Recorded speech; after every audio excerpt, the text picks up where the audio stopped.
UN इजलास में अमेरिकी सदर का बयान, किसी ने रूस को धमकी नहीं दी। बाइडेन ने कहा, हम यूक्रेन के साथ खड़े हैं, हम यूक्रेन के साथ हैं।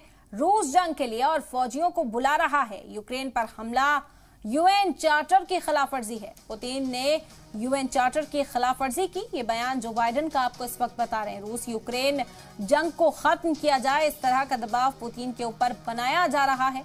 यूएन इजलास में अमेरिकी सदर ने फिर बयान दिया। उन्होंने कहा कि किसी ने रूस को धमकी नहीं दी है, हम यूक्रेन के साथ खड़े हैं, हम यूक्रेन के साथ खड़े रहेंगे। रूस जंग के लिए और फौजियों को बुला रहा है। यूक्रेन पर हमला यूएन चार्टर की खिलाफवर्जी है। पुतिन ने यूएन चार्टर की खिलाफवर्जी की, ऐसा इल्जाम भी जो बाइडेन ने इस दौरान लगाया। आपको बता दें कि एससीओ समिट के दौरान भी पुतिन पर दबाव बनाया गया कि जंग को खत्म किया जाए। पीएम मोदी की ओर से भी यही अपील की गई थी कि जंग को खत्म करना चाहिए, जिसकी तारीफ भी लगातार मिल रही है। और अब यूएन इजलास में अमेरिकी सदर का बयान सामने आया है। उन्होंने कहा कि किसी ने भी रूस को धमकी नहीं दी है, हम यूक्रेन के साथ खड़े हैं, आगे भी खड़े रहेंगे। रूस जंग के लिए और फौजियों को बुला रहा है।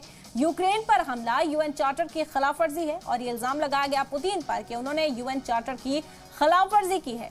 जो बाइडेन का ये बयान इस वक्त आपको बता रहे हैं, लगातार रूस पर दबाव बनाया जा रहा है कि इस जंग को खत्म किया जाए जो यूक्रेन में चल रही है। यूक्रेन पर हमला यूएन चार्टर की खिलाफवर्जी बताई गई।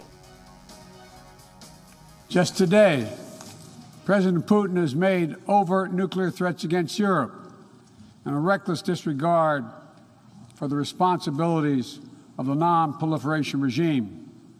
Now, Russia's calling up more soldiers to join the fight, and the Kremlin is organizing a sham referenda to try to annex parts of Ukraine, an extremely significant violation of the UN Charter.